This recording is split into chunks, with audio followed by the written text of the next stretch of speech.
pour parler des bots, on reçoit Thomas Koustenop, directeur marketing Cloud Data, Eric Adrian, CEO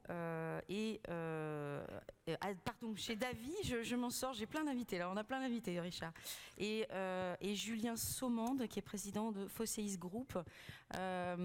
Richard, on va introduire cette petite session ensemble. Alors sur les bots. Moi c'est une session qui me tient beaucoup à cœur parce que sur les bots on dit beaucoup de choses.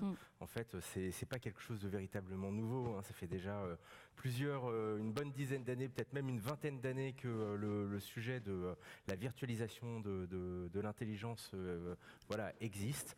Moi j'ai une première question, alors je ne sais pas qui voudrait y répondre en tant que tel, c'est est-ce qu'on peut un petit peu expliquer concrètement ce qu'est un bot aujourd'hui, qu'est-ce qu'est l'intelligence artificielle, qu'est-ce qu'est le machine learning, pour essayer de mieux comprendre en fait ce phénomène.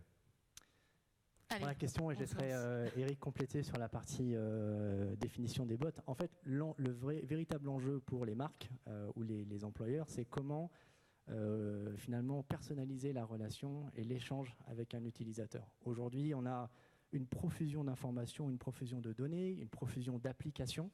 Dès que vous souhaitez réserver quelque chose ou acheter un bien en ligne, à chaque fois il faut une application spécifique, il faut réapprendre la logique de l'application, donc il y a une phase d'apprentissage pour l'utilisateur. Et quelque part, en fait, l'utilisateur est un peu noyé dans tout ce volume d'informations, et en plus qui n'est pas forcément personnalisé ou qui n'apporte pas forcément de sens par rapport au contexte dans lequel se trouve l'utilisateur. Donc ça, c'est le véritable enjeu.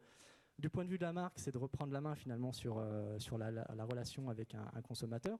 Aujourd'hui, la relation est quand même trustée par les distributeurs, et tout en apportant de la valeur ajoutée. Donc les bots, l'intelligence artificielle, le machine learning rentrent dans ces nouvelles interactions beaucoup plus naturelles, beaucoup plus personnalisées, beaucoup plus simples en fait entre la marque et l'utilisateur. Ça, c'est le contexte. Je vais peut-être laisser la main à Eric du coup pour expliquer les différences entre ces différents composants. Alors, vous avez parlé de machine learning et d'intelligence artificielle. En fait, le machine learning fait partie de l'intelligence artificielle. C'est un ensemble de technologies. Quand on parle d'IA, c'est un ensemble de technologies comme l'affective computing, les réseaux de neurones, le deep learning, tout un tas de choses comme ça, qui englobent effectivement un set de fonctionnalités qui permettent de, comme l'a dit tout à l'heure Thomas, de reproduire quelque part le comportement humain, c'est-à-dire de donner la capacité à l'homme de dialoguer avec le monde digital de la manière la plus naturelle qui soit. Du reste, on utilise le langage naturel, on utilise l'analyse sémantique, les ontologies, voilà, beaucoup de choses qui permettent vraiment de donner cette capacité, d'avoir une fluidité de discussion avec le monde digital, exactement comme on l'a ensemble aujourd'hui. Et même les émotions et les sentiments sont analysés par Absolument. Donc aujourd'hui, on voit beaucoup. Alors, il y a les émotions dans la voix, il y a les émotions sur le visage, et puis il y a la gestuelle, le body language, comme on utilise en ce moment du reste, parce que dans certains cas, c'est important de s'adresser à un utilisateur, pas uniquement avec du texte ou du vocal, mais également avec un comportement qui se traduit par un body language. Exactement.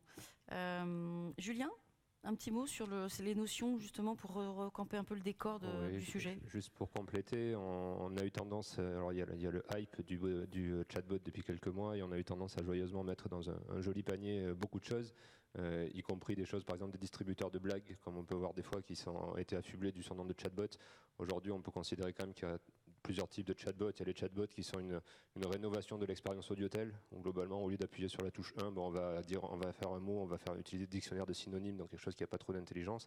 Pour autant, on va appeler ça des chatbots, et c'est souvent d'ailleurs à l'origine d'expériences assez déceptives. Et après, il y a des chatbots un peu plus évolués, comme Cortana, avec de l'intelligence artificielle derrière, avec du machine learning. Et dans la troisième catégorie, qui pour moi sont encore des bots qui n'existent pas vraiment, ce qu'on appelle chez nous les bots Jarvis, c'est-à-dire comme dans Iron Man, avec des bots capables d'avoir une véritable discussion, d'avoir du raisonnement, d'avoir des émotions, etc. Donc voilà, c'est quelque chose qui est encore à l'état pour moi de prototype. Alors justement, hein, tu parles de un peu plus de futur. Allons sur le concret. Est-ce qu'on peut donner un exemple assez pragmatique qui existe aujourd'hui en matière de bots, en termes de relations clients ou en termes de rapport entre la marque et les consommateurs ? Alors, on travaille aujourd'hui sur des projets qui peuvent paraître de la science-fiction, mais qui n'en sont pas, parce qu'on travaille avec une grande marque, on ne va pas la citer, parce que le projet est en cours, mais imaginez par exemple que vous ayez à choisir un vêtement technique, vous entamez un conversationnel sur le web avec un expert numérique, donc digital, vous dialoguez, on va vous orienter, on va commencer à comprendre ce que vous voulez, on va vous fournir 2 ou 3 solutions, ensuite vous partez en point de vente pour essayer sur ce qu'on appelle une vitrine technologique virtuellement ce vêtement.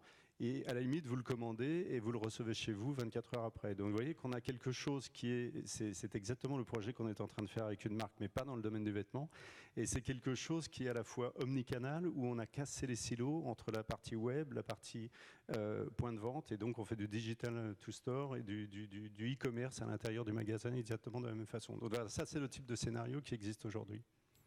Un autre exemple? Oui, on peut parler de ce qu'on a fait pour Leroy Merlin. Alors le chatbot n'est pas pertinent de partout. Clairement, il y a des scénarios dans lesquels il n'a pas encore de sens. Par contre, dans le scénario qu'on a fait avec Leroy Merlin, aujourd'hui, les 3/4 des questions posées à des conseillers Leroy Merlin en magasin, c'est où est le produit. Donc en fait, ils servent de panneau indicateur vivant pour dire allez tel rayon, etc.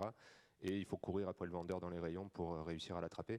Donc on a mis en place un chatbot par SMS. Pourquoi par SMS? C'est un peu old school, mais pour autant il n'y a pas besoin de télécharger d'app. Tout ça c'est relativement simple, c'est écrit dans le dos du conseiller. Envoyez votre question ou un numéro court. Et derrière, le bot va être capable de savoir ce que vous cherchez, de vous questionner pour affiner votre recherche et finalement de vous envoyer dans le bon rayon, exactement au bon endroit pour trouver le produit. Le bot aujourd'hui c'est un peu présenté comme une espèce de recette magique là. C'est super, ça désintermédie, ça fait gagner du temps, ça fait gagner de l'argent. C'est fun visiblement aussi, mais qu'est-ce que le bot ne peut pas faire aujourd'hui?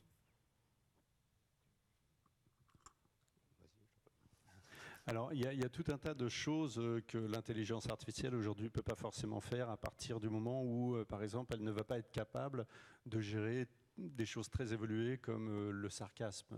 C'est-à-dire, on va dire une chose, elle va l'analyser et elle va comprendre que c'est vrai, alors que dans la vraie vie, on peut dire quelque chose qui a un double sens et un sens contraire. Donc voilà des difficultés. Là, on est, encore une fois, quand on dit bot, Julien l'a expliqué tout à l'heure, hein, il y a plusieurs graduations. Là, on est dans des choses assez évoluées en termes d'intelligence artificielle. Et voilà les limites qu'on rencontre aujourd'hui. Après, vous avez parlé de machine learning. C'est une limitation aujourd'hui aussi. C'est-à-dire qu'il ne faut pas croire que le machine learning, c'est quelque chose, une machine qui apprend toute seule sur la totalité de la toile et du web. C'est toujours un machine learning assisté, parce que quand on est dans le conversationnel, il faut répondre très vite, donc on ne peut pas se permettre d'aller chercher des informations sans limite de temps. Et d'autre part, ça peut donner des dérives qu'on a connues par ailleurs et dont on ne parlera pas aujourd'hui. Qui ne sont pas terribles.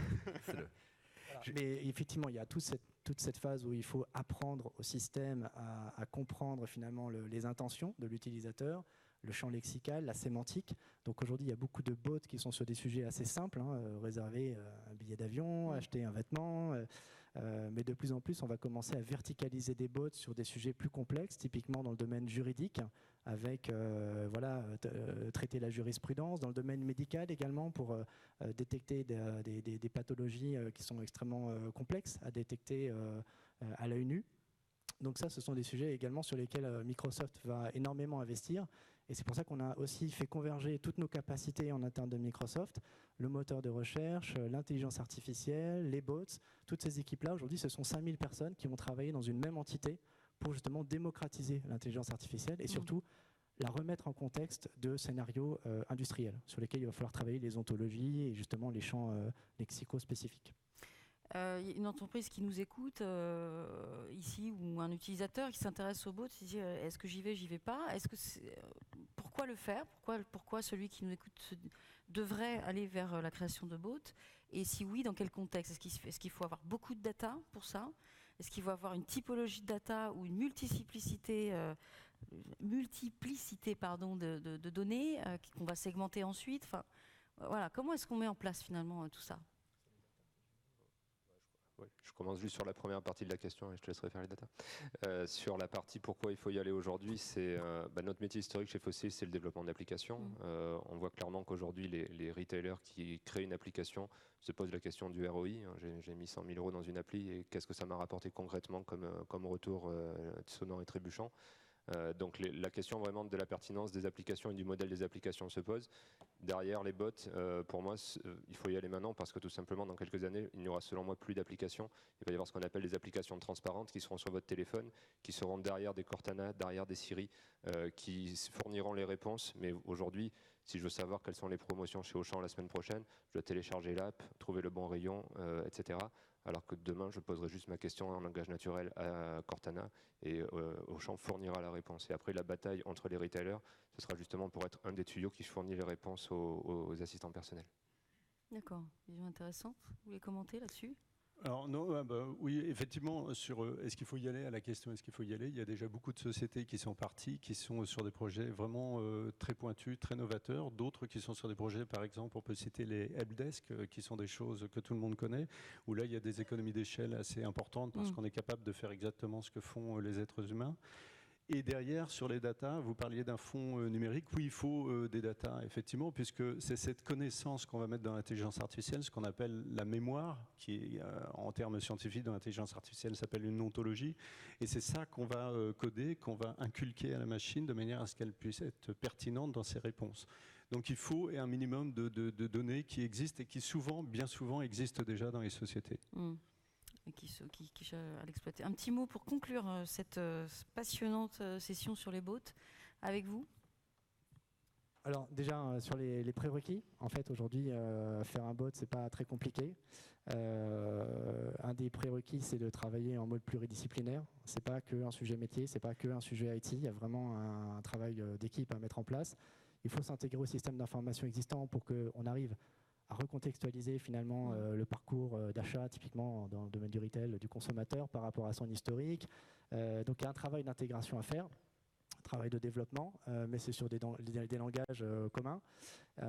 Et un des prérequis aussi, c'est de s'assurer qu'une fois qu'on a développé son bot, qu'on puisse l'exposer là où se trouve l'utilisateur. Donc s'il utilise Facebook Messenger, sinon c'est du Skype, du Kilt, du Slack. Donc il y a tout un tas de plateformes aujourd'hui et c'est vraiment dans la stratégie de Microsoft qui sont pluggables ou utilisables un peu sur étagère pour les sociétés qui souhaitent développer des bots. Donc ça, cette ouverture-là est très, très importante. Après, il y a des prérequis peut-être organisationnels et culturels et je vais laisser Eric commenter sur ces sujets-là. Oui, très brièvement. Oui, très brièvement, il faut que ça vienne vraiment du board de direction. Il faut qu'il y ait cette volonté clairement affichée d'aller dans quelque chose qui est une vraie rupture numérique, parce que l'intelligence artificielle oblige à penser autrement. Si c'est pour faire un revamping de e-commerce, c'est pas la peine. Donc il faut penser l'expérience utilisateur de manière tout à fait différente, ce qui ouvre des possibilités vraiment assez importantes. Et c'est ça, cet échange qu'on a sans arrêt avec les clients. Et puis c'est passionnant, finalement. Absolument. C'est passionnant d'aller explorer ces champs, comme l'avait décrit d'ailleurs ce matin, tout à l'heure Bernard Ouganlian. Il nous a fait voyager dans l'intelligence artificielle et c'est assez passionnant. Merci beaucoup.